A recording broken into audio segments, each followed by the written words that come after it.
Hi, today's 5 on Friday. I don't know why I might have to start over again because my camera, my iPad is really dark, and I don't know why. What's this little thing? Anyway, so I'm trying to make it look nice, and I tried to be on time, closer to 10:30. I just left the gym, had a great workout, and I'm seeing the reflection of my T-shirt. I got my favorite T-shirt, and I'm seeing the reflection in the iPad, but you don't see it, so that's okay. I always start 5 on Fridays with a little bit of trivia. It's the same thing, but today, what different trivia may I have? Okay, this usually I say that 50% of marriages end and relationships fail. People just split because they have communication problems. And of course, that's what I do. I am a communication expert. I'm an expert with helping with marriages, and I also am a life solutions um, consultant or specialist because I deal with people's life solutions. If things are going wrong, I deal with that. And so the trivia is 50% of couples split because they can't communicate.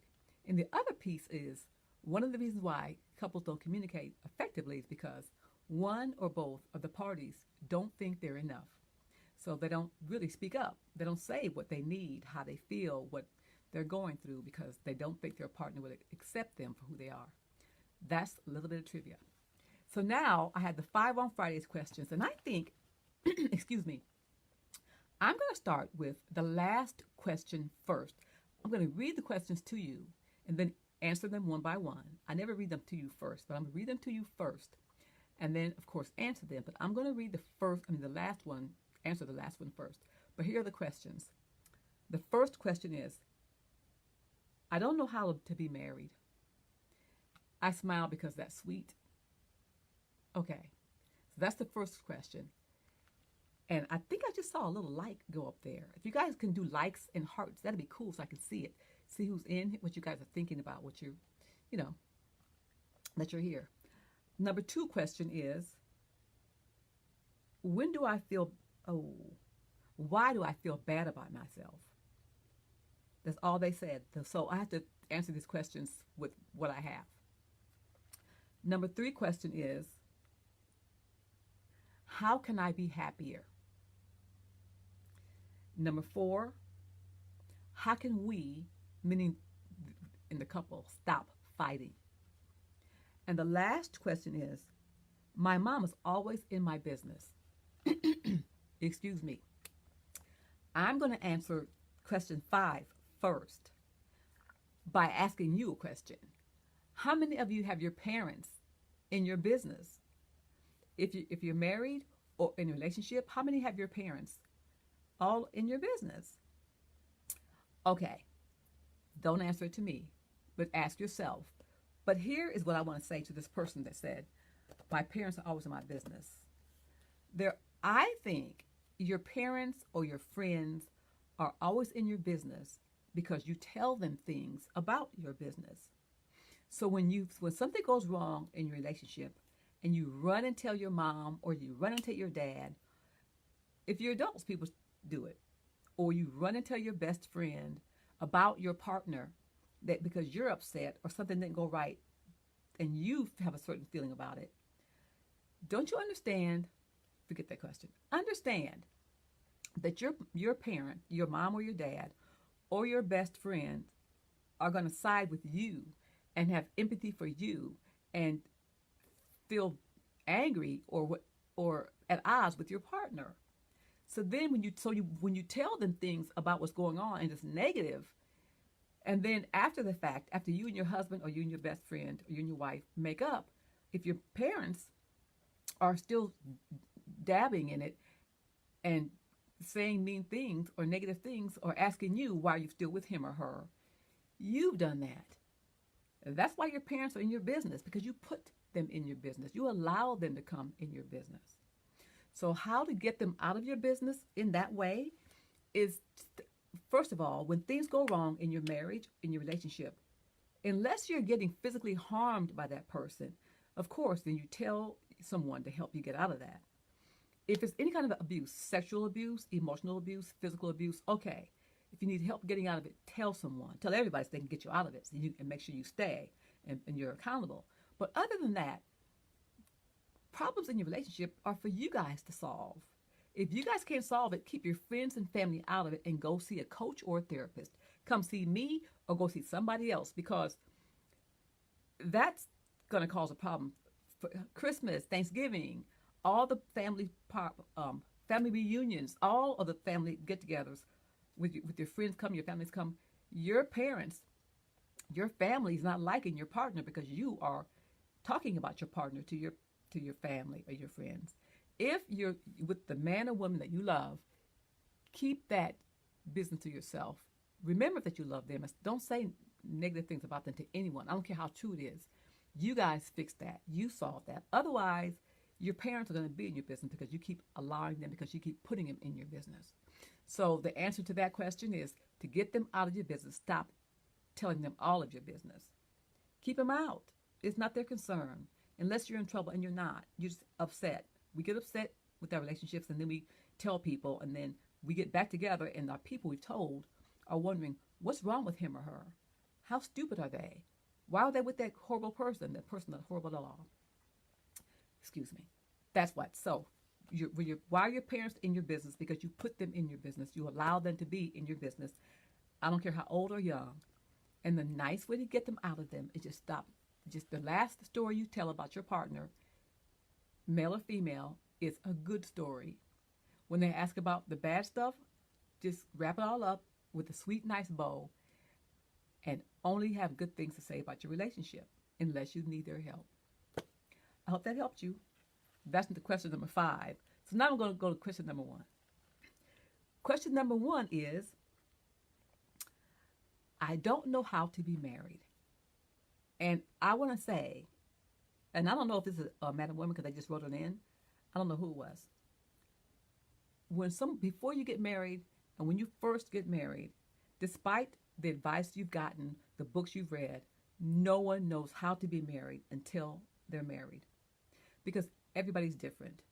So whomever you're married to, you have to learn that person, and while you learn that person, you're learning yourself.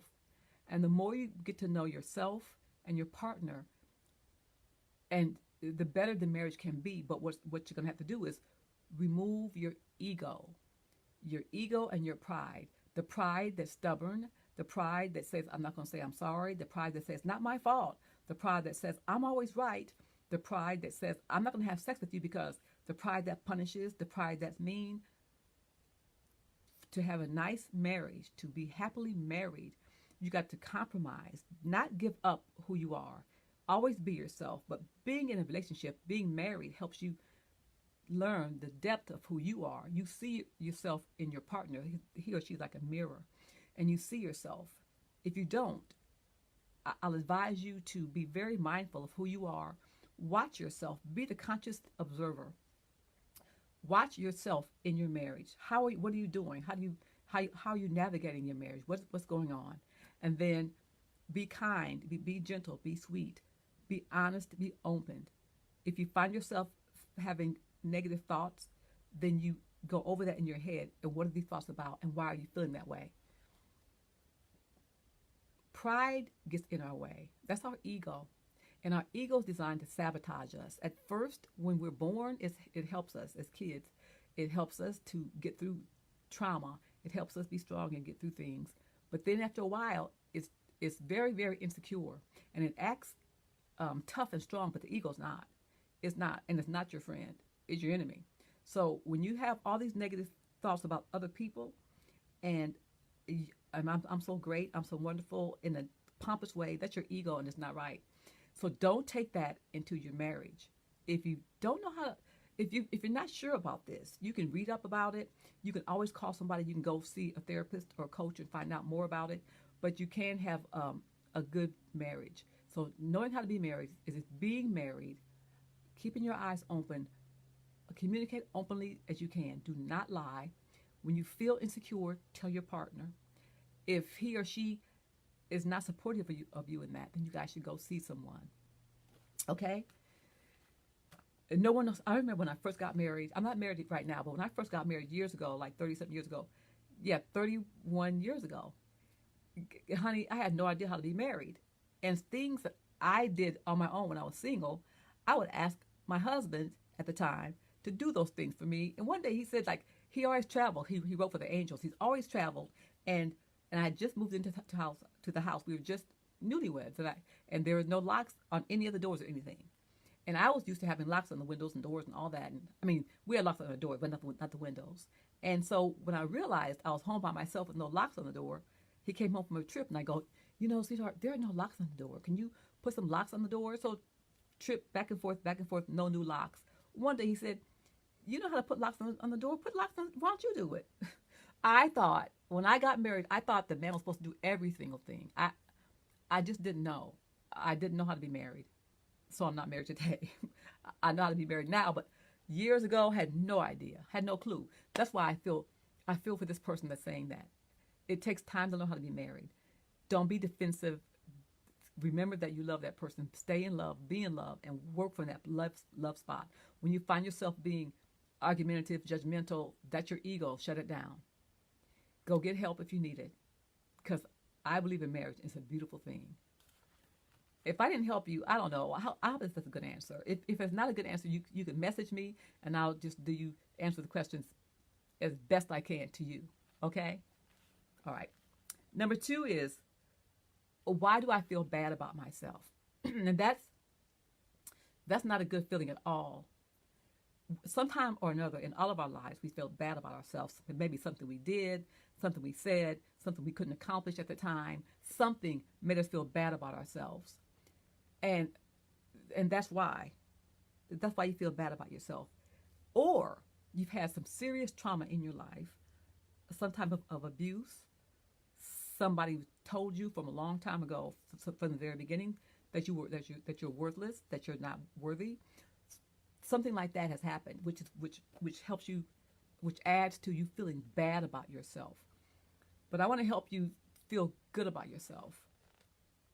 I don't really know why you feel bad about yourself, but what I want to do is help you feel good about yourself. And the first thing I want to tell you to say, to do, is called the mirror exercise. And it sounds silly, but it's not. I learned this years ago from Louise Hay. So it's not my idea, but it's called the mirror exercise. And every time you pass by a mirror, you look in the mirror and look at yourself in your eyes, and you say, I love you 3 times like this. I'm going to do the example with me. I love you. I love you, Latifa. Latifa, I love you. So you pass by the mirror in the first time, in the morning when you wake up and wash your face.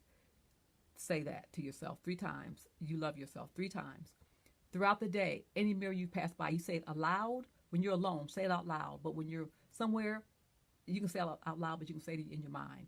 That starts. You might not be able to say it. You might cry at first. But the more you do it, and people have done it, the more you do it, the more it works. It really does work.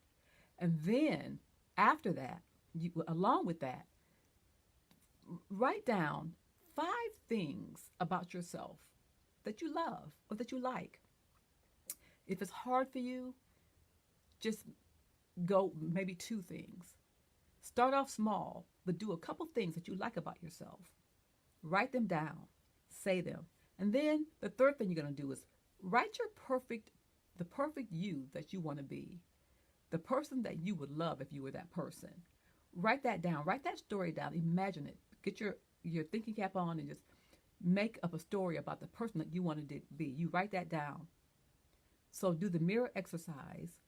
Find a few things you like about yourself. I say 5. If you can't find 5, because sometimes people can't.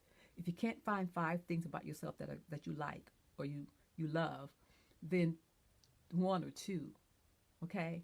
And then this might be fun for you. You take an hour, 30 minutes, and just think and write. Create this person that you want to be, the you that you wish you were, the you that you want to be. So you write that ideal, fantastic person down, that story. You write that down, just 3 things. Do those things, and you'll start not feeling bad about yourself. You'll start feeling good about yourself. Everything takes time. It's like the laws of the universe, like the seasons. We plant a seed, but it doesn't grow tomorrow. It takes time to grow. Everything takes time, and this is going to take you time. But if you do these things, I promise you, you'll feel better about yourself. Okay, I hope that helps you. I really, really do. Okay, number three, the third question is, how can I be happier? Okay, third question, you can do this like what I just told the second person. The question number, what I feel bad about myself. Do that same exercise. But how do I feel happier? So, first of all, go to your physician and make sure you're not depressed because you might be depressed or you might be dysthymic. And dysthymic means there's a low grade depression forever. There's not a big depression, but you feel a little not happy for a long time, all the time. You still live your life. You do the things that people do. You have fun, but you're dysthymic because something that there's a overlay of something of not that's not happy. That's dysthymia. So maybe that's what it is. So go to your physician and make sure you're not dysthymic. If you are, you're going to find things to do like exercise, change your diet, eat foods that give you energy, take vitamins, and also do things that make you happy. Just find things you love or find books to read that you love. An animal, get a pet. I tell you what, today, if I feel sad at all, which I don't, thank goodness. But if I do or feel anything ever, I just think about my dog. Like last night, I thought about my dog Sydney. I go, okay, I want to have Sydney here. Sydney passed away. You might think I'm crazy, but it's not. Our minds are powerful and they're great for us, but we control them. And so I have Sydney here all night long because I want to. So do that. But check with your physician to make sure you're not dysthymic because you might suffer from dysthymia. And that's that low grade kind of not happy all the time. That's what that is. That comes from my background. Even though I work as a coach, but I'm a doctor of psychology and I understand all these things. So I hope that helps you. It was quick, but it's because you can do the same thing that I just gave the answer to for number 2. Okay, so the last one, because I did number 5 already. So number 4 is how can we stop fighting? Here's what happens. Couples fight because they let their ego get in the way and their pride get in the way. And then they get triggered. Here's what happens. Okay. And this is one of my courses, how to listen without overreacting. But here's what it is. First, you and your partner are at home or somewhere having a nice time. Everything's great. You're all in love and you're happy. And then something happens and somebody's yelling or crying and somebody's shutting down. And you say, what? What happened? It came out of nowhere. Well, no, it didn't, because somebody got triggered. And what a trigger is a memory of a past traumatic experience. So when something happened in the past that had nothing to do with your partner, or you, whoever got triggered and had the blow up, they take it out on the person that's with them. What happens is one of you, whoever blew up and got triggered, saw, heard, felt, smelled, tasted something that reminded them of a traumatic experience, and you, the person that got yelled at, were the person that took it out on. That you reminded that person of that. We argue because of our past, things that happened in our past. We bring it with us to our current relationship. That's what happens, and that's not the thing to do. How you can stop fighting is be very mindful of who you are. When something happens and your partner, or you're triggered by your partner, whichever one, then you think to yourself, what's going on with me, not your partner. We want to blame other people, but we're responsible for ourselves and how we behave in our lives and in relationships. We're responsible for that, no one else. So you want to make sure you're not triggered by something that happened in the past. We want to live right now as all we have. And you guys, not you guys, us people, we think we have the whole forever to live here, and we don't. We only have right now, this moment right now. Like right now, I decide to come in on a Friday as close to 10:30 as possible, late sometimes, to talk to you guys. I know I could die right now, but I love doing this, so I do it. We got to do what we love and be with whom we love. And don't take that for granted. So, how do you guys stop fighting? When one person gets triggered and gets in a tiff, don't you get it? When this person's angry, no, when this person's angry, this is anger. This is anger. When they're angry, don't you be so they go like that or you go like that. When they come at you, you just go right over, get out of the way. This like this does not work. Hi, somebody saying hi to me. This doesn't work. So two people upset doesn't work. So if one of you gets upset, the other person has to be the person that soothes the other person. So when somebody gets upset, when he or she gets upset, whoever the person that's not upset is, you have to stay calm because it doesn't work when you're both. So you get upset and then they get upset. That makes no sense at all. Someone's got to have a level head. How you guys can stop fighting is somebody take control. So you guys have a discussion. After this question, you have a discussion with your partner and say, okay, let's make a pact. Whenever one of us gets triggered, whoever gets grumpy, the other person has to be sweet or kind or indifferent. Don't get involved. Don't get your feelings hurt and say, well, I'm mad, so you're mad too. That is so immature. And we're old enough to have sex. We're old enough to get together and be in a relationship. We're old enough to be mature adults. Act like it. And then if you can't do it, go get some help. I always say that. Because there's nothing better than having a referee. I remember a long time ago, I called myself the relationship referee because I helped couples stop fighting. So you go find somebody to help you. I can help you, but get the help. Because what you want to keep is your relationship. You want to keep your marriage. That's what you want to keep. If you're married or not, you want to keep that love that you have. Because I tell people all the time, you can't play with love and have love and then want to treat it poorly. Because love will leave and you never can tell when you can get it back. So don't do that. Be smart.